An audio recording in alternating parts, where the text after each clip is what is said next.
爷爷往小孙子的碗里夹了一块肉，然后举起勺子送到孙子嘴边，可孙子却摇了摇头，对爷爷说道：“别把妈妈弄坏了。”小孙子对爷爷刚刚的行为怀恨在心。就在1个小时之前，朱老爷子的杨儿媳突然感到胃里一阵不舒服，朱老让儿子把她扶到沙发上，想用中医的方法帮她缓解疼痛。可谁知由于儿媳的过度紧张和对这个中国公公的不信任，导致朱老爷子发力刺激穴位时，直接加重了儿媳的病情。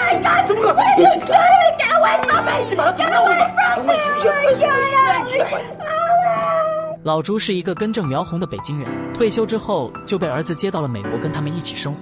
朱老原本以为可以从此安享晚年，但谁知由于中西方的文化差异和生活习惯不同，导致朱老与儿子儿媳爆发了许多家庭矛盾。朱老是一位太极拳高手，儿子每天上班后，他待在家里无所事事，只能靠打太极打发时间。儿媳则在屋子的另一端码字写书，一堵墙把两个人硬生生地分隔开。朱老不会说英语，儿媳也不愿意学中文，所以他俩几乎没有任何交流，就像两个互不相识的陌生人。有一次朱老在热饭时误把锡纸也放进了微波炉里，差一点就造成严重的后果。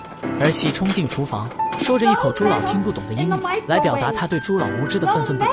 即便是两人围在一张餐桌旁，心里也在互相嫌弃对方。杨儿媳注重身形的维持，习惯多吃蔬菜和水果，朱老觉得这样营养不好，而他一把年纪了还吃着大鱼大肉，儿媳也同样觉得这样十分不健康。下午，两人继续进行着无声的战争。朱老闲来无事，难得在异国他乡听上一回京剧，熟悉的乡音让他忍不住跟着咿咿呀呀。但儿媳的工作需要安静独立的空间，这到他的耳朵里就变成了噪音，会打搅他的写作。儿媳立马跑出来要求他戴上耳机，但朱老对此很不习惯，也很不情愿。朱老在门外抽烟，剩下的烟屁股会习惯性的扔进院子，他以为不在屋内就不会招来不满，可是杨儿媳连草地都没有放过，他把捡回来的烟头在朱老面前摔摔打打的扔进垃圾桶，以此来示意朱老下次不允许再这样做。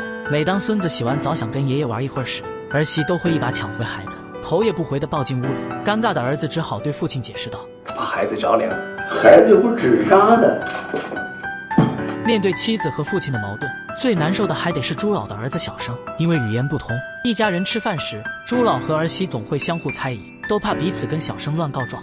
他嘀咕什么？没什么，是丢烟屁股的事儿。什么？就连小孩看什么动画片，两个人也都会产生不同意见。What has he been babbling about?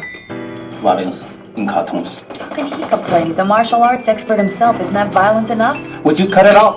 看见美国杨儿媳给儿子碗里加了鸡蛋，这个北京老公公也不甘示弱，一下夹起一大块猪头肉放到儿子面前，之后还不忘关切地给儿媳加上一块。No, 谢谢。这美国女人光吃青菜怎么顶事儿？她怕胖，我怎么不知道？由于中西方文化大不相同，导致中式老父亲与美国杨儿媳在家庭中矛盾不断。这天，儿媳让小生在他与父亲之间做个选择，要不就把朱老送到老年社区，要不就换一个大一点的房子。在西方文化里，父母和孩子是两个独立的家庭，但在中国，赡养父母是作为儿女的责任和义务，这让夹在中间的小生左右为难。他无法反驳妻子的抱怨，只能期待时间的流逝，让双方的矛盾得以消解。为了尽量减少些冲突，朱老白天在华人区做起了太极拳师傅。这天，隔壁烹饪班的陈太太找上朱老，说由于他的教室装修，他想把今天的烹饪课搬进朱老教室。热心的朱老一把答应下来。就这样，空间本来就不大的教室里，一节课竟装下了2波学生。这时，一个胖胖的学员向朱老请教划拳的动作，一旁的陈太太提醒他，这地方小，要示范的离得远一点。朱老带着胖学员走到最远处，只见他瞄了一眼到包子摊的距离，然后开始运气发力，突然一掌打上去，没想到力气还是用过了头，胖学员踉踉跄跄的后退，到他摔倒的距离正好打翻了陈太太的包子摊。朱老赶紧跑过来向陈太太道歉，陈太太也没责怪他，只是让他们帮忙把现场一起收拾好。就这样，朱老带着学员跟陈太太一起上起了烹饪课，两个人也就此结识。交谈中，朱老得知陈太太是没了老伴之后被女儿接来了这边，也是嫌家里琐事太多，才一个人出来教起了烹饪课。这一来二去，朱老和陈太太两个人对彼此也就产生了好感。后来，朱老实在过意不去打翻陈太太包子的事，于是亲手书写了一幅字画，装裱之后想送给陈太太赔个不是。但谁知当他来到陈太太的教室时，却被新来的老师告知陈太太已经不在这里教学了。听到这个消息，朱老有些郁闷，随后他让儿子帮忙联系上了陈太太的女儿。在知晓陈太太家地址之后，朱老带着字画登门向陈太太表达了歉意。今天他的心情不错，回家后更是主动给正在工作的儿媳送上了一杯热乎的茶水。吃饭时，儿媳捂着脸颊表示她的牙很疼。朱老见状又一次的想要给她把脉，但因为上一次的事情，儿媳一瞬间就闪到了身后。我看你本事不大，毛病倒不少。不过这并没有影响朱老的心情。傍晚时，朱老看着京剧又忍不住地跟着唱了起来。好！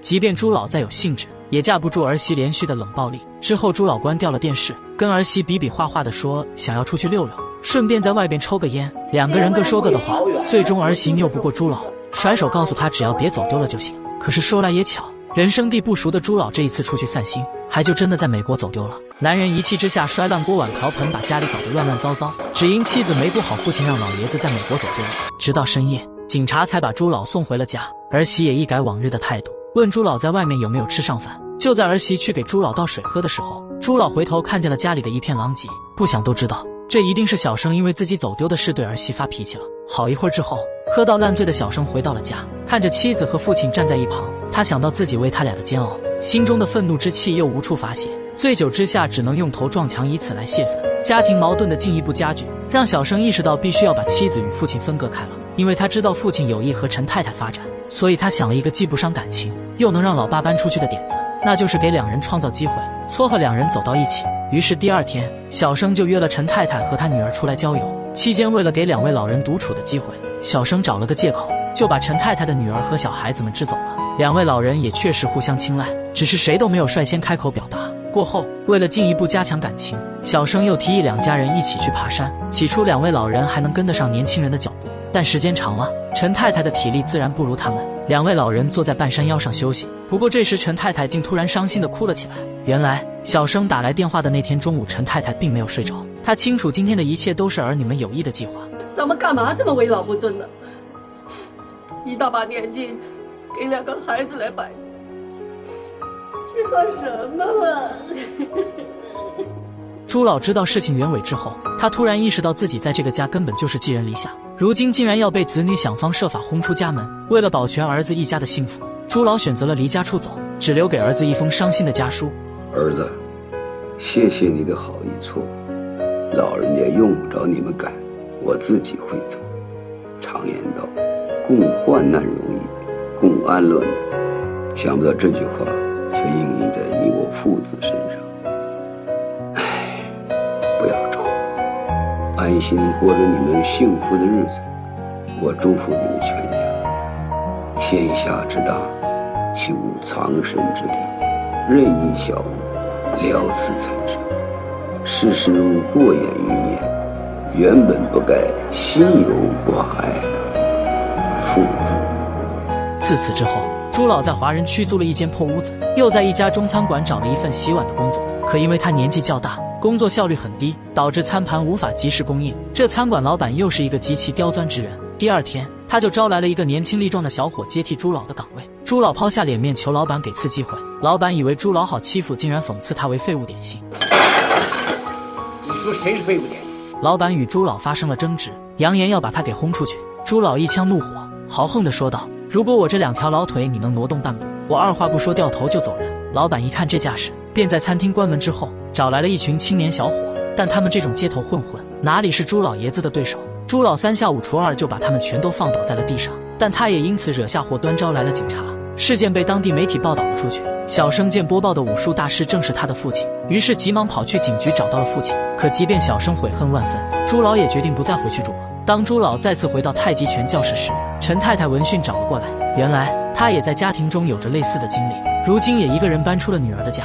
两人的再次相逢，心中那份隐约的爱意变得更加强烈，但他们仍旧小心翼翼地表达着。最后两人心照不宣，肩并肩地站在阳光灿烂的大街上，聊着彼此人生中的趣事。或许这就是中国式家庭的最终归宿，父母对子女的无限包容和妥协，无一不诠释着这样的一句话：我在用一生向你挥手告别，而你却在用一生嘱咐我路上小心。